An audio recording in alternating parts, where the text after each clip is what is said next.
Bienvenidos a este espacio dedicado a nuestros mártires salvadoreños. Estamos a las puertas, como Iglesia Católica, de recibir a nuestros beatos, Rutilio Grande y compañeros mártires, también, por supuesto, de quien vamos a hablar ahora, de Fray Cosme Espessoto.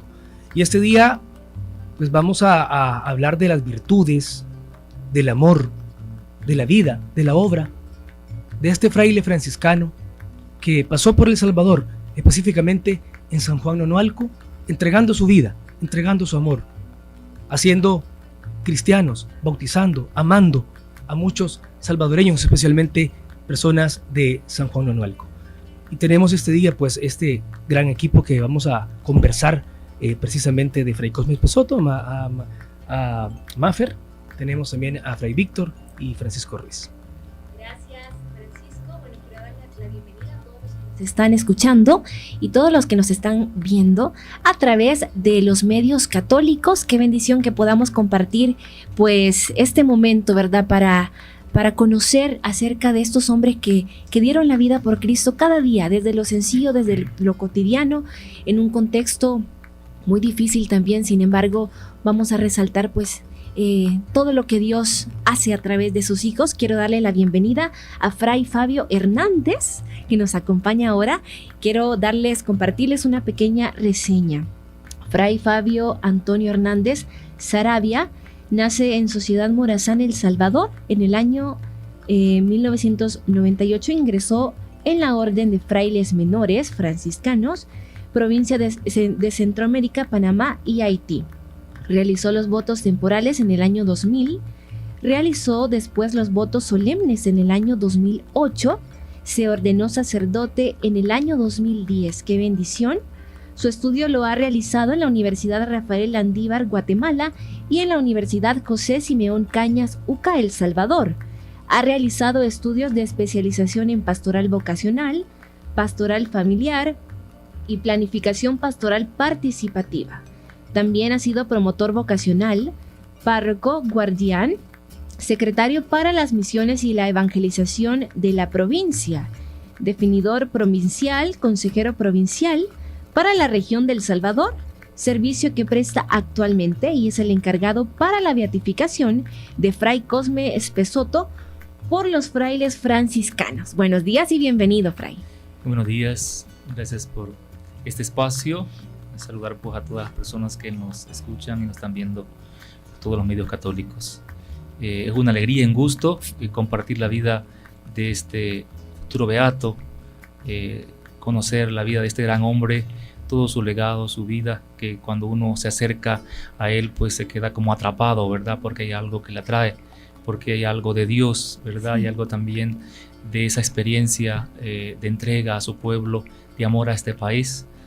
Un italiano pero muy salvadoreño, ¿verdad? Porque dejó parte de su vida y dejó su vida, su legado aquí entre nosotros. Un gusto pues estar con ustedes. Gracias, Fray, es una bendición que nos acompañe y que podamos compartir este momento. Y bueno, comencemos. Platíquenos quién era Fray Cosme Espessoto. Bueno, Fray Cosme Espessoto, italiano de Mansué, en la provincia de Treviso, pertenecía a la región Véneta. Él nace en una familia campesina, podemos decir, cultivadores de uva. Decían que era como unos colonos que trabajaban para otros. Una familia pues numerosa, ¿verdad? Se habla pues que eran 10 hermanos, él era el tercero. Y luego también en esa familia habían más, ¿verdad? Como decir que en ese era como un vecindario muy cercanos todos, donde estaba él con sus primos y, ¿verdad? Y todos sus tíos. Y en su vida es muy importante la presencia de su tía, la tía María, una que fue religiosa y luego sale por motivos de enfermedad y le acompaña en el sentido de la fe. También se dice que la familia era muy católica, también de principios, ¿verdad? Y de valores cristianos. Así que él desde muy pequeño, imagínate, 5 años, él recibe la primera comunión. Sí. Entonces, Y de ese tiempo hay una anécdota que él quería ir a la iglesia una vez a misa y estaba pues nevando y dice, quiero ir, ¿verdad? Y obliga o hace que sus papás vayan pues a la iglesia que quedaba a unos 3 kilómetros de su casa. Luego él a los 9 años hace la confirma y muy pequeño, a los 10 años, los frailes franciscanos van a hacer una misión cercana ahí y él va, ¿verdad? De esas misiones populares que hacían, y él dice, le pregunta a uno de ellos que cuánto cuesta ser sacerdote, ¿verdad? Y él le queda pues, no cuesta nada ser sacerdote, ¿verdad? Como una pregunta de niño, ¿verdad? Curioso, pero ya ese que tenía él, esas curiosidades. Y le dice, solo la buena voluntad. Entonces él regresa con esa inquietud y eso lo va llevando que a los 12 años él entra pues al convento pues de los frailes, ¿verdad? Y comienza su formación.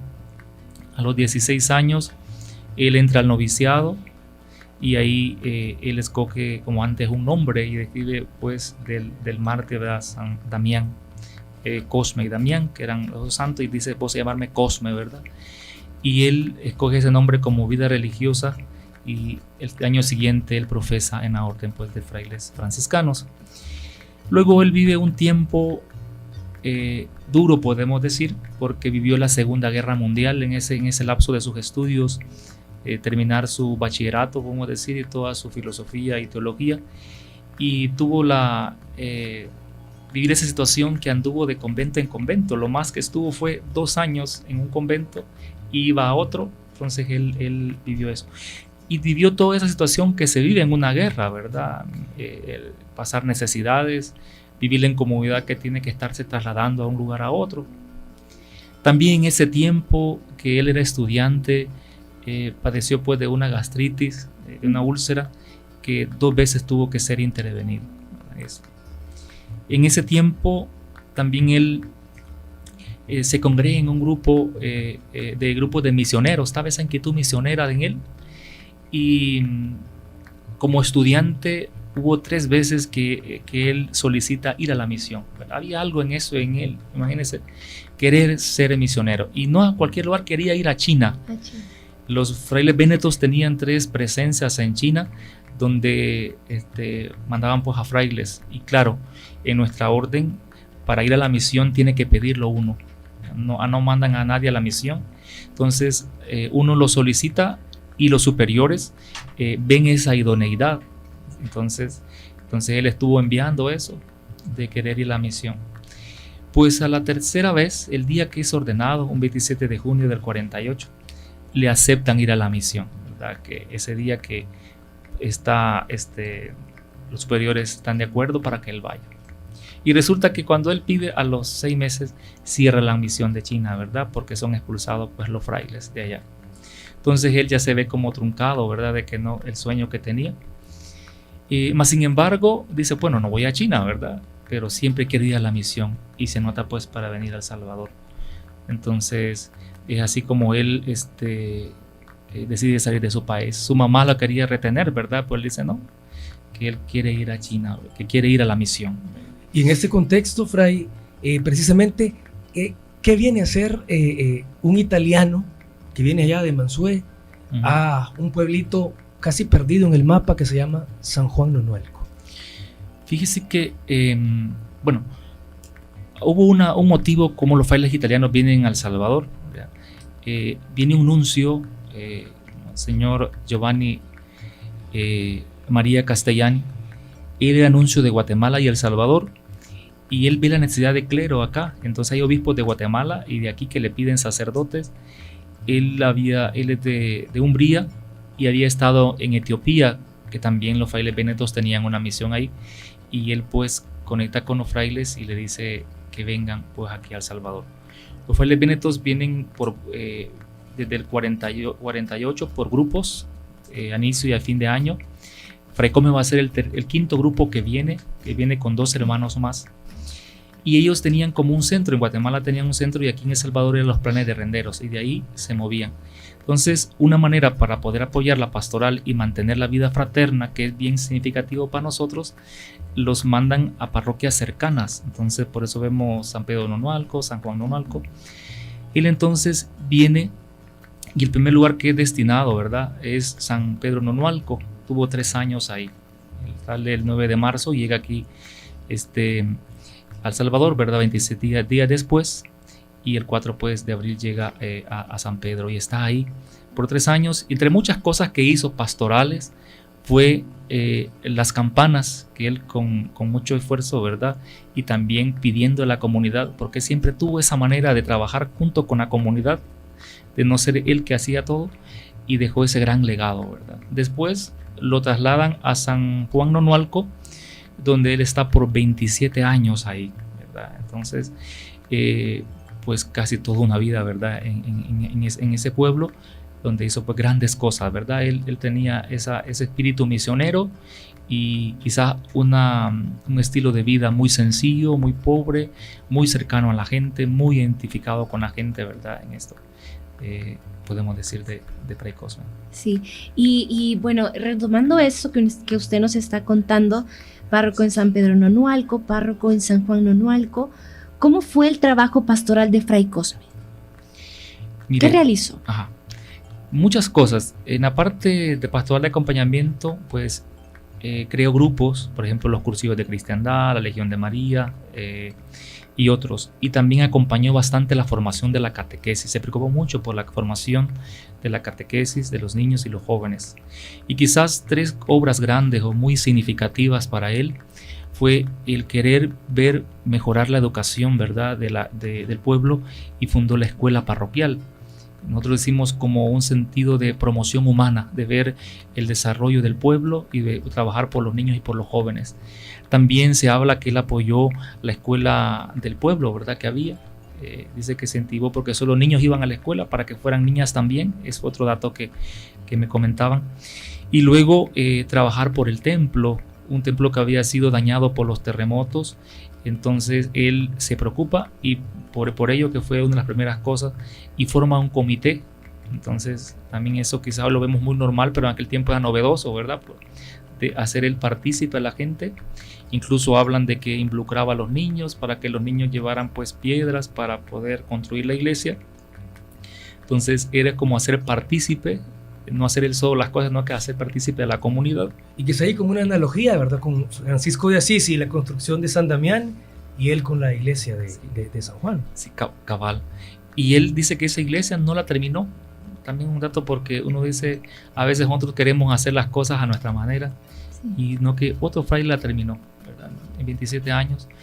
Y eso, y la iglesia, como usted dice, la iglesia material, ¿verdad? Pues la iglesia espiritual, que fue también la que él trabajó y se preocupó mucho. Luego también otra obra es lo del viñedo, ¿verdad? Que él plantó viñas, que es también, uno puede decir, un significado no solo material, sino que espiritual, ¿verdad? Que el que cuida, que cultiva, que hace que produzca frutos, y él lo hizo en un lugar cálido, ¿verdad? Entonces ese fue también otro hecho, otro elemento muy significativo de la vida de él. Y luego su acompañar al pueblo, socorrer a las personas, enterrar personas que habían sido fallecidas por la guerra, ¿verdad? Entonces esa sensibilidad y esa cercanía pues hizo este gran hombre ser identificado, ¿verdad? Por el pueblo, y amado y querido, e incluso sentido, ¿verdad? Hasta hoy.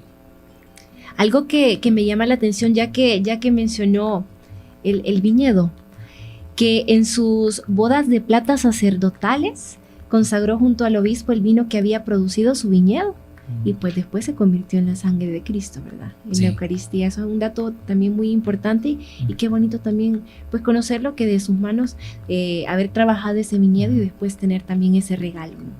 Sí, es como decir un fruto, ¿verdad? Que estaban dando, que los demás pudieron también degustar pues ese trabajo de Fray Cosme. Y ya que hemos hablado, pues ya tocó usted el punto de el vino, un viñador, un viticultor. Hay un espacio que tenemos que le hemos puesto precisamente el viñador, porque él fue el viñador, tomando como ejemplo la parábola del viñador.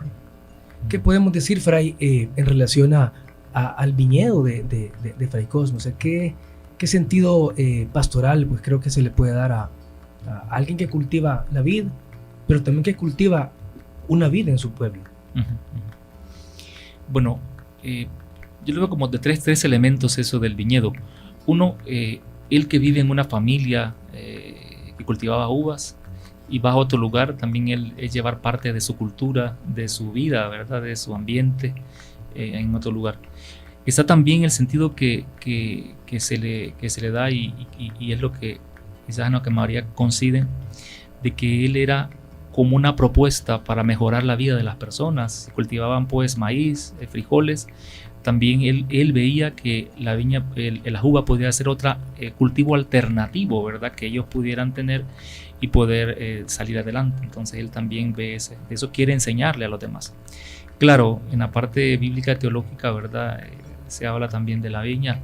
En el Antiguo Testamento, en Isaías, habla de eso, que el pueblo de Israel es la viña y que Dios se encomendó. En este caso, en el pueblo eran los reyes, ¿verdad? Encargados de cuidar de ese pueblo, y luego los profetas, aquellos mensajeros. Y Fray Cosme fue aquel, pues lo pongo como un mensajero, ¿verdad? Como ir y esa viña era la iglesia, el pueblo de San Juan Onualco, ¿verdad? Que donde él sembró esperanza, sembró sensibilidad, sembró alegría, sembró promoción humana para aquella gente que saliera adelante, y un modelo de iglesia también cercano al sufrimiento y al dolor de la gente, porque él estuvo a las necesidades de la gente, señoras embarazadas que él las trasladaba al hospital, personas que sufrían pues los efectos de la violencia, que él asistía, que atendía. Entonces yo digo que eso él se esmeró y trató de estar cercano al dolor y el sufrimiento que en ese momento se vivía, ¿verdad? Y dice que para cualquier necesidad que lo buscaban, no escatimaba esfuerzo para estar con la gente. Entonces yo creo que esa viña él la cuidó, ¿verdad? Y los frutos están. La educación fue una escuela que fue el primer bachillerato fuera de la cabecera, y vemos también lo que él pues inculcó pues, en la iglesia y en el pueblo, ¿verdad? En la gente. Entonces yo creo que la semilla está sembrada, ¿verdad? Sembró la semilla y también ha dado pues frutos, ¿verdad? En esto. Sí, y precisamente eso quería hacerle mención, ¿verdad? Que nos comentara cómo están ahora, digamos, San Pedro Nonualco, San Juan Nonualco, quién es para ellos hoy, ¿verdad? Fray Cosme, quien ha sembrado, como usted dice, esa semilla, ¿verdad? ¿Cómo ha ido caminando ese legado, esos frutos que usted nos menciona también? Fíjese que una cosa que he percibido en el tiempo que he estado como fraile es que la gente ha mantenido viva la memoria de él. Yo lo siento cuando hablo con ellos como que si fuera ayer. Mire, son 42 años. Entonces, y lo ven a él como un modelo de vida cristiana, porque lo siguen recordando, añorando, como aquel padre espiritual, como aquel consejero, como aquel amigo, como aquel hermano. Está ahí, digamos, como aquel parte de la familia, porque lo sienten así. Yo siento que la gente a veces lo percibe que está ahí, él, ¿verdad? Sí. Que está ahí entre ellos. Entonces, y eso es un gesto muy bonito porque la gente está ahí. Y eso que mantengan el vínculo con él hace entonces que la vida de él pueda hablarle, seguir hablando hoy, ¿verdad? Porque si usted no recuerda a alguien, ¿qué le va a decir? Pero que ellos mantengan ese vínculo muy presente hace que hablar de Fray Cosme, ellos pues fácilmente recuerdan pues esa vida. Y siento también que han ido transmitiendo de generaciones, porque uno comparte con la gente, ellos lo comentan en el pueblo, en la comunidad, y entonces yo creo que el que recuerden hace que asocien, ¿verdad?, los valores, las virtudes, el testimonio de ese fraile pues sencillo, bueno, ¿verdad?, cercano, ¿verdad?, a la gente y al pueblo. Y ahí creo que es bien importante destacar la labor que ha hecho la comunidad franciscana, pues allá en San Juan Onualco, ¿verdad? Por supuesto, el Comité Fray Cosme Espesoto, la feligresía, la población que, según entiendo, cada 14 de mes ellos tienen una celebración especial dedicada a Fray Cosme. Sí, siempre se ha mantenido esa celebración, ¿verdad? Y cada 14 y luego cada año, como frailes franciscanos que trabajamos aquí en el país, se hace por la Eucaristía, ¿verdad? Que a Monseñor, el de Zacate, Monseñor Elías, todos los años llegan pues frailes de todo el país y lo que puedan pues participar, ¿verdad? Se ha mantenido siempre esa celebración. Yo lo siento que como que no se perdió, ¿verdad? A pesar de que hubieron cambios, digamos, de caso de párroco de la provincia Véneta, luego la provincia de Centroamérica, siempre se mantuvo esto como que fue una memoria que se ha mantenido por los años, ¿verdad? Viva, presente ahí, entonces, en el pueblo, en la gente. Y si usted ve a un sanjuanense que está fuera de ahí del lugar, hoy en Estados Unidos, siempre hay un referente, siempre lo tienen presente, ¿verdad? Como que fue una época que marcó la vida de este pueblo, por ello se sienten muy vinculados a Fray Cosme con la vida del pueblo, ¿verdad? Con la vida de ellos, como que la fe y la vida del pueblo, pues en este caso lo digo como muy unido, ¿verdad? Porque él lo tienen presente siempre. Así es. Bueno, queridos amigos, vámonos a una pequeña pausa musical y continuaremos platicando con Fray Fabio Hernández acerca de la vida, obra y contexto que vivió Fray Cosme Espessoto.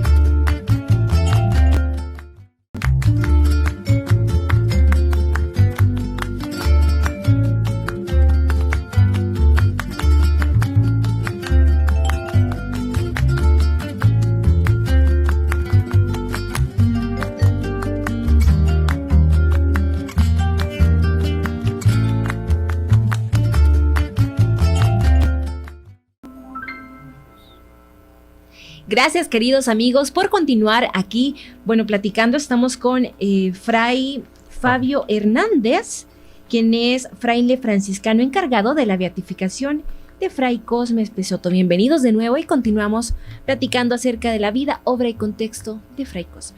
Bien, en este segmento vamos a compartir con Fray Fabio, María Fernanda, sobre el martirio de Fray Cosme. Nada más para hacer una pequeña reseña.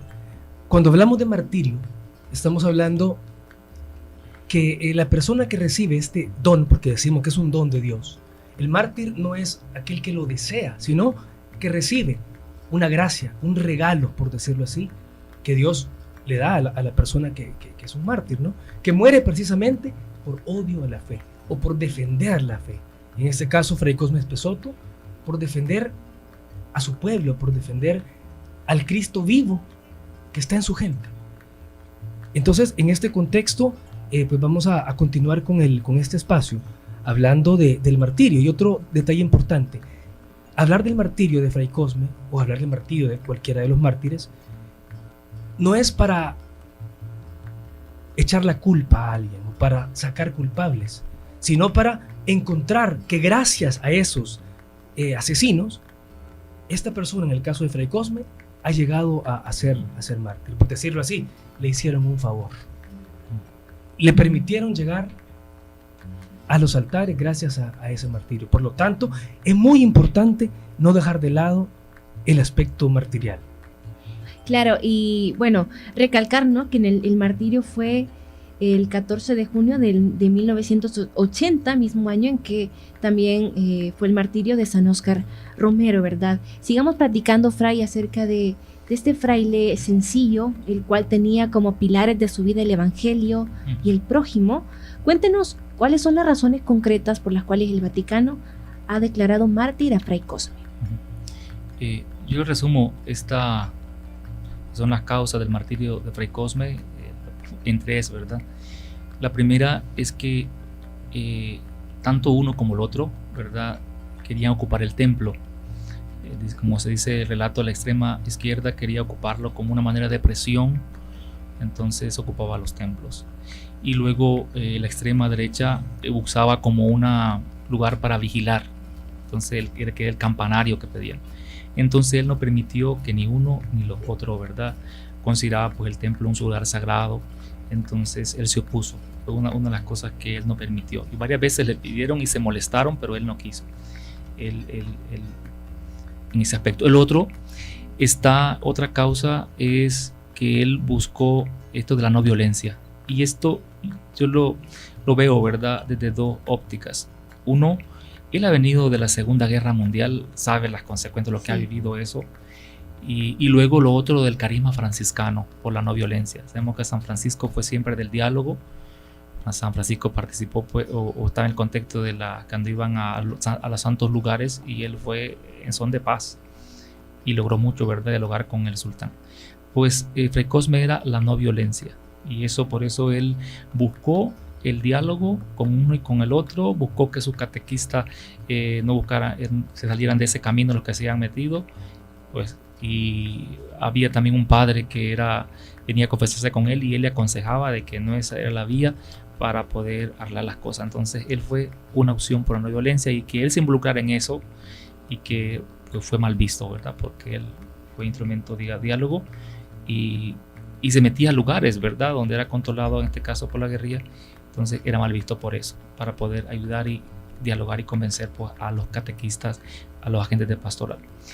Y el tercero era, que ya lo hizo al final de su vida, de su ministerio, fue hacer una denuncia explícita, y le llamaba caínes, aquellos que eran como orejas, que estaban poniendo el dedo a otros, diciendo a otros. Entonces les dice él que ellos son tan culpables como aquellos que van a quitarle la vida.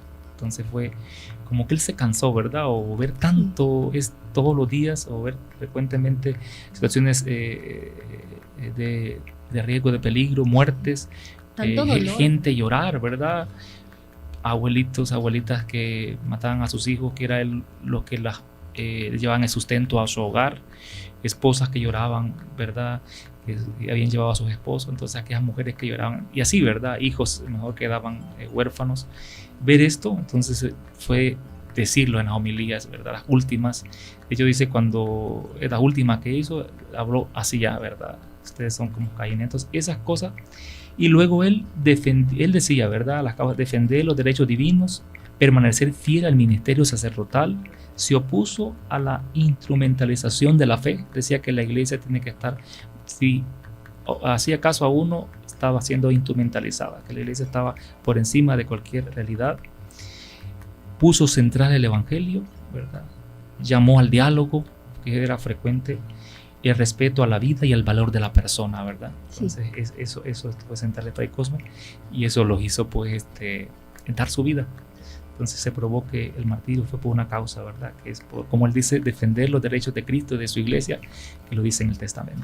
También quisiera resaltar, bueno, más bien que nos comentara algo acerca de cómo era también la vida espiritual de Fray Cosme, ¿verdad? Porque por supuesto hay muchos rasgos que la iglesia siempre destaca en estos hombres, en estos hombres valientes por Cristo y para Cristo, ¿no?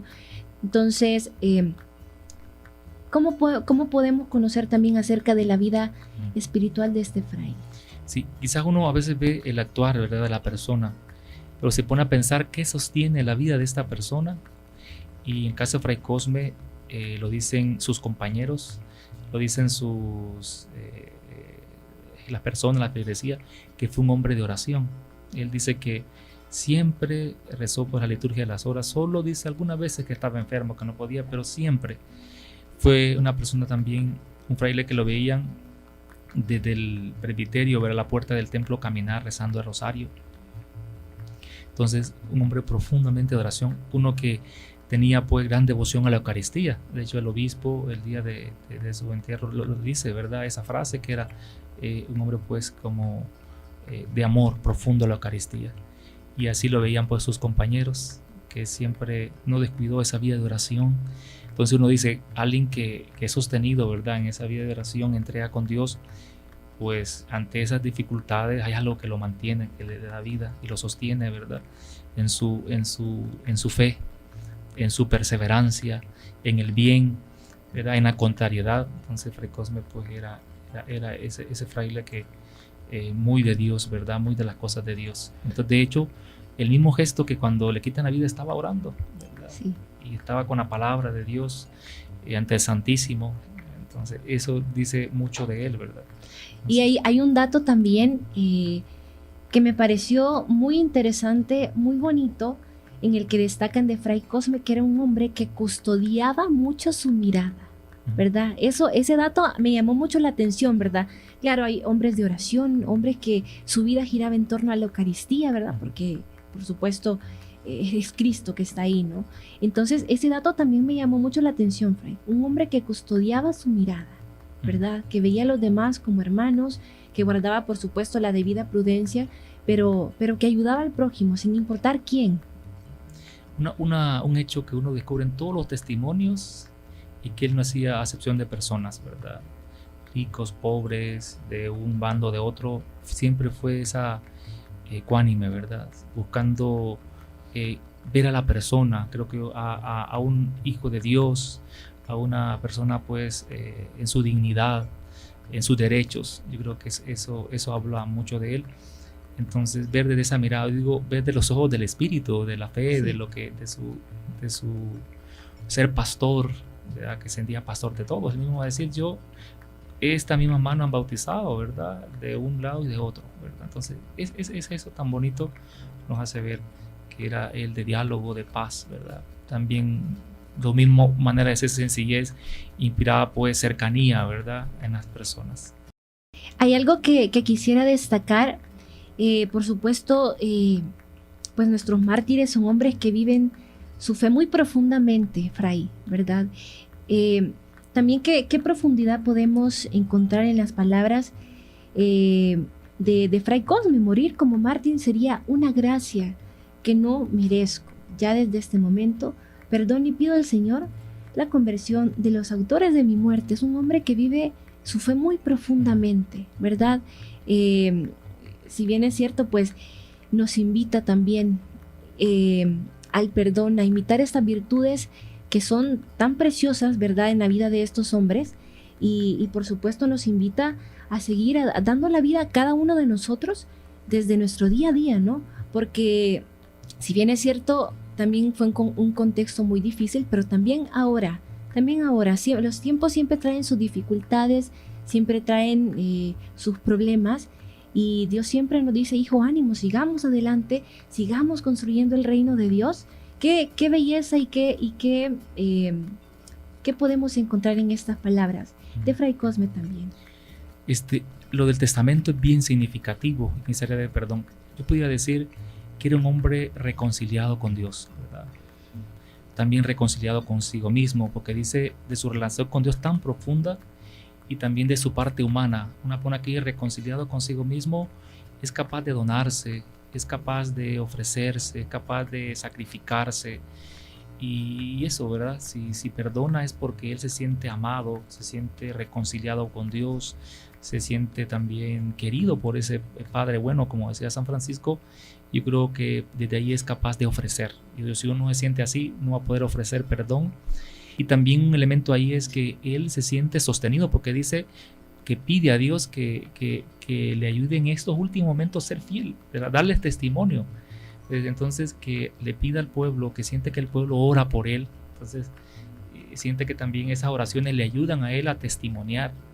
También es importante esa relación recíproca del pastor con su pueblo, que siente que ese pueblo está con él, ¿verdad? Está orando, está ayudándole en su misión, que no está solo en esa misión, porque que él quiere darles testimonio hasta el último momento de su vida, y perdona, ofrece ese perdón. Entonces es porque él se siente amado, perdonado, reconciliado, querido, ¿verdad?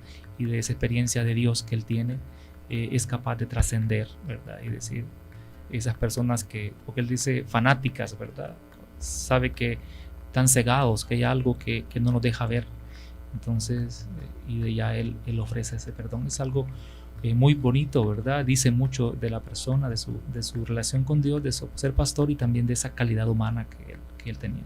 Y muy de los santos, pues realmente tomando en el punto del perdón, ¿verdad? Cuando Jesús en la cruz, perdónalos porque no saben lo que hacen. Sí. Básicamente, Fray Cosme estaba viviendo su crucifixión en ese momento, y él perdona a aquellas personas que querían hacerle un daño. Sí. Fray, coméntenos brevemente cómo ha sido el proceso que ha seguido la Iglesia para ya la beatificación de Fray Cosme. Sí. Yo lo veo como 3 momentos. Antes de la etapa diocesana hubo florecieron muchas cosas de él, algunos dicen que incluso en vida, como milagros, ¿verdad?, que se dieron. Se habla que el padre Colpo, que estuvo en Santiago, tenía cáncer, y le pidió a Fray Cosme y se curó, ¿verdad?, de ese cáncer. Hablan también de otra señora también que pasó eso. Entonces hubo un fraile que recogió, tanto aquí en El Salvador como en Italia, testimonio de él. Y encontró muchas cosas que decían de él, ¿verdad?, de su vida de piedad, ¿verdad?, de su vida de su martirio. Y fue viendo eso. Entonces, en esa etapa, al ver eso, y luego en Italia otro fraile recogió una cantidad con sus compañeros y toda la gente, ¿verdad?, que encontraron. Entonces, ellos ven ya un principio de santidad. Y eso hace que vinieran frailes de la provincia de Italia a contactar eso. Y el provincia, en ese tiempo estaba al asumir pues nosotros como provincia centroamericana y la creación como provincia, y el provincial eso también mostró interés, pero al final pues ya no se llevó a cabo. Y en el 96 viene el provincial de Italia y hace el debido proceso, ¿verdad?, de esto, nombra al padre Bratti como vicepostulador y el postulador general de la orden, ¿verdad?, que estaba en ese tiempo, y hacen el proceso, ¿verdad? Hablan con el obispo de ese entonces, Monseñor Tobar, hicieron pues los trámites, él lo presenta a la conferencia para dar su... Pero bueno, como hay cambio de obispo, hasta que hoy que vino, después luego fue nombrado, ¿verdad?, Monseñor Bolaños, se retoma el proceso, y quizás duró como unos 4 años, hasta como el 2000, el proceso diocesano.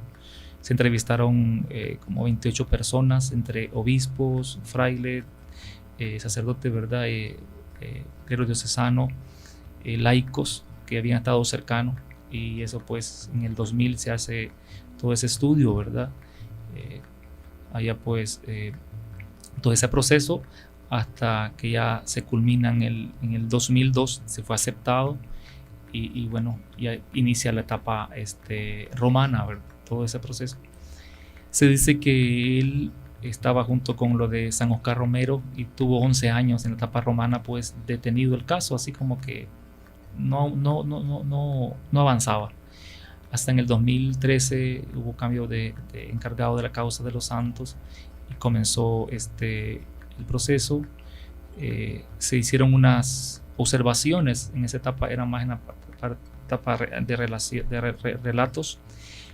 Se corrigió eso y ya luego pasó a los teólogos en el 2019 ya tienen la respuesta y ya ni una observación se le hicieron, ¿verdad? Entonces ya en mayo, ¿verdad?, 26 de mayo, el Papa pues declara que ya está para ser beato. Entonces todo ese proceso duró pues, como decir, desde el 98 y así hasta el 2020 o 2019, que ya el proceso de Fray Cosme. Entonces fue un proceso que también tuvo ahí, ¿verdad?, largo, pero bueno, así es la vida pues, de los santos, ¿verdad? Pasa por todas esas pruebas y esto. Siento que la etapa diocesana, como vino Bratti, estar 4 años aquí en la provincia y solo se dedicó a eso, ¿verdad? También eso favoreció que él recogiera Él comenta que al inicio que él recogió como 300 testimonios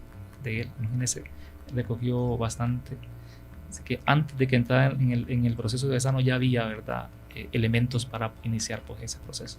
Y aquí es bien importante, Fray, que hacer notar pues que la iglesia, nuestra iglesia católica, no declara beato, no declara santo a alguien solo porque le han contado o por digamos, investigaciones por encima, ¿no? Sino que hay una investigación muy seria, una investigación donde se llega a profundidad a investigar la obra, la vida, la acción y todo lo que ha sucedido en torno a, en este caso, el beato Fray Cosme Espessoto. Sí, eso, digamos, hay primero está como elementos que indican, ¿verdad?, hay algo, y es la gente misma, ¿verdad? Y después ya se hace un proceso formal, ¿verdad?, un estudio ya más serio, y en base a eso, ¿verdad?, es que se presenta ya a Roma y se estudian pues el caso, ¿verdad? Este caso pues por la vía del martirio, ¿verdad?, de testimonio martirial de Fray Cosme, que es lo que, como digo, él, y algunos también lo dicen, si no hubiera sido mártir, siempre hubiera sido santo, porque tiene muchas virtudes, tiene una hoja de vida, ¿verdad?, bastante entregada, y él no escribió mucho porque son el testamento, algunas cartas a su familia, y lo demás pues más bien fue de su vida que habló, ¿verdad? Su testimonio, su entrega. Entonces eso nos habló con su vida. Y a eso precisamente nos invita la vida de Fray Cosme, ¿verdad? A dar la vida por Cristo cada día, a servir a los hermanos, a anunciar el Evangelio siempre, no solamente de palabras, sino sobre todo desde nuestra vida concretamente, ¿verdad? Y siempre, por supuesto, con caridad, denunciar lo que está mal, ¿verdad? Así que, pues ha sido una bendición poder compartir con usted, Fray, este momento para platicar acerca de la vida, obra y contexto de Fray Cosme Espessoto. Muchas gracias y también agradecemos a todos los hermanos que han estado sintonizando los medios católicos. Y nada más para cerrar, Fray, si pudiera usted regalarnos brevemente algunos detalles sobre hora, fecha, lugar, sobre la beatificación. Bueno, eso está como todavía pues en propuestas, ¿verdad? Pero sí, el día ya lo sabemos que es el 22 pues, de enero, ¿verdad? Lo demás pues quizás en su momento lo dirá pues el arzobispo, ¿verdad? El obispo pues, de Zacate, como los dos obispos involucrados, pero sí, la fecha ya la tenemos, ¿verdad? Y en todo eso estamos preparándonos, ¿verdad? Y en nuestro caso es seguir pues este contexto de la beatificación, dar a conocer la vida de Fray Cosme, como muchos dicen, hay que conocerlo más, y yo creo que sí, ¿verdad? Como decía el Papa Francisco, dice el Papa Francisco, a los santos, a los mártires, hay que primero conocer su vida, conocer su legado, conocer su testimonio. Luego hay que imitarles o decimos seguirles, ¿verdad? Seguir esos pasos, en qué nos puede iluminar. Y por último, tercer elemento, pedirles, ¿verdad? Entonces, que nosotros hacemos al revés, ¿verdad? Les pedimos, pero sin antes, al amor, conocerlo más, conocer su vida, su testimonio. Y luego también, ¿qué nos puede iluminar el testimonio, la vida de estos grandes hombres para nosotros, para el contexto de nuestra iglesia, para el contexto, pues, de nuestra vida, ¿verdad? Como sociedad salvadoreña. Bien, amigos, llegamos al final de este espacio en la cadena de radios y TV católica dedicada a nuestros mártires. Nos quedamos con nuestros medios católicos y nuestra programación ordinaria. Que Dios los bendiga.